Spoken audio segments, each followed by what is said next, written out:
యెహోషువ 8వ అధ్యాయము. మరియు యెహోవా యెహోషువతో ఇట్లనెను, భయపడకుము, జడియకుము, యుద్ధ సన్నద్ధులైన వారినందరినీ తోడుకొని హాయి మీదికి పొమ్ము. చూడుము, నేను హాయి రాజును, అతని జనులను, అతని పట్టణమును, అతని దేశమును నీకప్పగించుచున్నాను. నీవు యెరికోకును దాని రాజునకును ఏమి చేసితివో అదే హాయికిని దాని రాజునకును చేసెదవు. అయితే దాని సొమ్మును పశువులను మీరు కొల్లగా దోచుకొనవలెను. పట్టణపు పడమటి వైపున మాటుగాండ్ల నుంచుము. యెహోషువయు యోధులందరును హాయి మీదికి పోవలెనని యుండగా, యెహోషువ పరాక్రమము గల 30,000 శూరులను ఏర్పరచి రాత్రివేళ వారిని పంపి వారికాజ్ఞాపించినదేమనగా, ఆ పట్టణమునకు పడమటి వైపున మీరు దాని పట్టుకొన చూచుచు పొంచియుండవలెను. పట్టణమునకు బహుదూరమునకు వెళ్ళక మీరందరూ సిద్ధపడి యుండుడి. నేనును నాతో కూడానున్న జనులందరూను పట్టణమునకు సమీపించెదము. వారు మునుపటి వలె మమ్మును ఎదుర్కొనుటకు బయలుదేరగా మేము వారి ఎదుట నిలువక పారిపోదుము. మునుపటి వలె వీరు మన ఎదుట నిలువలేక పారిపోదురని వారనుకొని మేము పట్టణమునొద్ద నుండి వారిని తొలగి రాజేయు వరకు వారు మా వెంబడిని బయలుదేరి వచ్చెదరు. మేము వారి ఎదుట నిలువక పారిపోయినప్పుడు మీరు పొంచియుండుట మాని లేచి పట్టణమును పట్టుకొనుడి. మీ దేవుడైన యెహోవా మీ చేతికి దానినప్పగించును. మీరు ఆ పట్టణమును పట్టుకొనినప్పుడు యెహోవా మాట చొప్పున జరిగించి దానిని తగులబెట్టవలెను. ఇదిగో, నేను మీకాజ్ఞాపించియున్నానని చెప్పి యెహోషువ వారిని పంపగా వారు పొంచియుండుటకు పోయి హాయి పడమటి దిక్కున బేతేలునకును హాయికిని మధ్య నిలిచిరి. ఆ రాత్రి యెహోషువ జనుల మధ్య బస చేసెను. ఉదయమున యెహోషువ వేకువను లేచి జనులను వ్యూహపరచి తానును ఇశ్రాయేలీయుల పెద్దలును జనులకు ముందుగా హాయి మీదికి పోయిరి.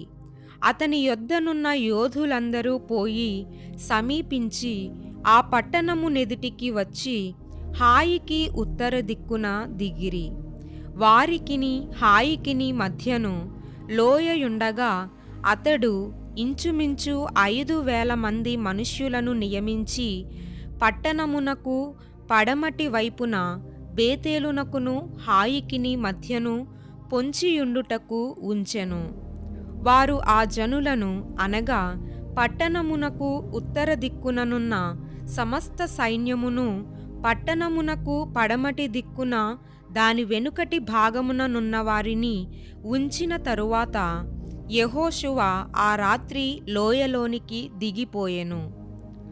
హాయి రాజు దాని చూచినప్పుడు అతడును అతని జనులందరును పట్టణస్థులందరును త్వరపడి పెందలకడ లేచి మైదానమునెదుట ఇశ్రాయేలీయులను ఎదుర్కొని తాము అంతకుముందు నిర్ణయించుకొనిన స్థలమున యుద్ధము చేయుటకు బయలుదేరిరి. తన్ను పట్టుకొనుటకు పొంచియున్నవారు పట్టణమునకు పడమటి వైపున నుండిన సంగతి అతడు తెలిసికొనలేదు. యెహోషువయు ఇశ్రాయేలీయులందరూను వారి ఎదుట నిలువలేక ఓడిపోయిన వారైనట్టు అరణ్య మార్గము తట్టు పారిపోయినప్పుడు వారిని ఆతురముగా తరుముటకై హాయిలోనున్న జనులందరూ కూడుకొని యెహోషువను తరుముచు పట్టణమునకు దూరముగా పోయిరి. ఇశ్రాయేలీయులను తరుముటకు పోనివాడొకడును హాయిలోనే గాని బేతేలులోనే గాని మిగిలియుండలేదు. వారు గవిని వేయక పట్టణమును విడిచి ఇశ్రాయేలీయులను తరుమబోయియుండిరి. అప్పుడు యెహోవా యెహోషువతో ఇట్లనెను, నీవు చేతపట్టుకొనిన ఈటెను హాయి వైపుగా చాపుము, పట్టణమును నీ చేతికప్పగింతును. అంతటా యెహోషువ తన చేతనున్న ఈటెను ఆ పట్టణము వైపు చాపెను. అతడు తన చెయ్యి చాపగా పొంచియున్నవారు మాటులో నుండి త్వరగా లేచి పరుగెత్తి పట్టణములో చొచ్చి దాని పట్టుకొని అప్పుడే తగులబెట్టిరి. హాయి వారు వెనుక వైపు తిరిగి చూచినప్పుడు ఆ పట్టణము యొక్క పొగ ఆకాశమునకెక్కుచుండెను. అప్పుడు అరణ్యమునకు పారిపోయిన జనులు తిరిగి తమ్మును తరుముచున్న వారి మీద పడుచుండిరి గనుక ఈ తట్టైనను ఆ తట్టైనను పారిపోవుటకు వారికి వీలు లేకపోయెను.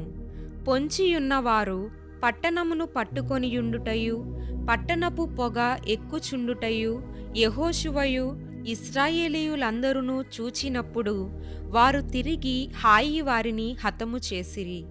తక్కిన వారును పట్టణములో నుండి బయలుదేరి వారికి ఎదురుగా వచ్చిరి. అట్లు ఈ తట్టు కొందరు ఆ తట్టు కొందరు ఉండగా హాయి వారు ఇశ్రాయేలీయుల నడుమ చిక్కుబడిరి గనుక ఇశ్రాయేలీయులు వారిని హతము చేసిరి. వారిలో ఒకడును మిగులలేదు, ఒకడును తప్పించుకొనలేదు. వారు హాయి రాజును ప్రాణముతో పట్టుకొని యెహోషువ యొద్దకు తీసుకొని వచ్చిరి. బీటిలోను పొలములోను హాయి నివాసులను తరిమిన ఇశ్రాయేలీయులు వారిని చంపుట చాలింపగా కత్తివాత కూలక మిగిలిన వాడొకడును లేకపోయినప్పుడు ఇశ్రాయేలీయులందరూ హాయి యొద్దకు తిరిగి వచ్చి దానిని కత్తివాతను నిర్మూలము చేసిరి. ఆ దినమున పడిన స్త్రీ పురుషులందరూ 12,000 మంది. యెహోషువ హాయి నివాసులనందరినీ నిర్మూలము చేయు వరకు ఈటెను పట్టుకొని చాచిన తన చేతిని తిరిగి ముడుచుకొనలేదు. యెహోవా యెహోషువకు ఆజ్ఞాపించిన మాట చొప్పున ఇశ్రాయేలీయులు ఆ పట్టణములోని పశువులను సొమ్మును తమ కొరకు కొల్లగా దోచుకొనిరి. అట్లు యెహోషువ హాయి నిత్యము పాడైపోవలెనని దాని కాల్చివేసెను. నేటి వరకు అది అట్లే యున్నది. యెహోషువ హాయి రాజును సాయంకాలము వరకు మ్రాను మీద వ్రేలాడదీసెను. ప్రొద్దుగ్రుంకుచున్నప్పుడు సెలవీయగా జనులు వాని శవమును మ్రాను మీద నుండి దించి ఆ పురద్వారమునెదుట దాని పడవేసి దానిమీద పెద్ద రాళ్ల కుప్ప వేసిరి. అది నేటి వరకు ఉన్నది. మోషే ధర్మశాస్త్ర గ్రంథములో వ్రాయబడిన ప్రకారము యెహోవా సేవకుడైన మోషే ఇశ్రాయేలీయులకు ఆజ్ఞాపించినట్లు యెహోషువ ఇశ్రాయేలీయుల దేవుడైన యెహోవా నామమున బలిపీఠమును ఇనుప పనిముట్లు తగిలింపని కారు రాళ్లతో ఏబాలు కొండ మీద కట్టించెను. దానిమీద వారు యెహోవాకు దహన బలులను సమాధాన బలులను అర్పించిరి. మోషే ఇశ్రాయేలీయులకు వ్రాసి ఇచ్చిన ధర్మశాస్త్ర గ్రంథమును ఒక ప్రతిని అతడు అక్కడ ఆ రాళ్ల మీద వ్రాయించెను. అప్పుడు ఇశ్రాయేలీయులను దీవించుటకు యెహోవా సేవకుడైన మోషే పూర్వము ఆజ్ఞాపించినది జరుగవలెనని పరదేశులేమి వారిలో పుట్టిన వారేమి ఇశ్రాయేలీయులందరూ వారి పెద్దలును వారి నాయకులును వారి న్యాయాధిపతులును యెహోవా నిబంధన మందసమును మోయు యాజకులైన లేవీయుల ముందర ఆ మందసమునకు ఈ వైపున ఆ వైపున నిలిచిరి. వారిలో సగము మంది గెరిజీము కొండ ఎదుటను సగము మంది ఏబాలు కొండ ఎదుటను నిలువగా యెహోషువ ఆ ధర్మశాస్త్ర గ్రంథములో వ్రాయబడిన వాటన్నిటిని బట్టి ఆ ధర్మశాస్త్ర వాక్యములనన్నిటినీ అనగా దాని దీవెన వచనమును దాని శాపవచనమును చదివి వినిపించెను. స్త్రీలును పిల్లలును వారి మధ్య నుండు పరదేశులును వినుచుండగా యెహోషువ సర్వ సమాజమునెదుట మోషే ఆజ్ఞాపించిన వాటన్నిటిలో చదువక విడిచిన మాట ఒక్కటియూ లేదు.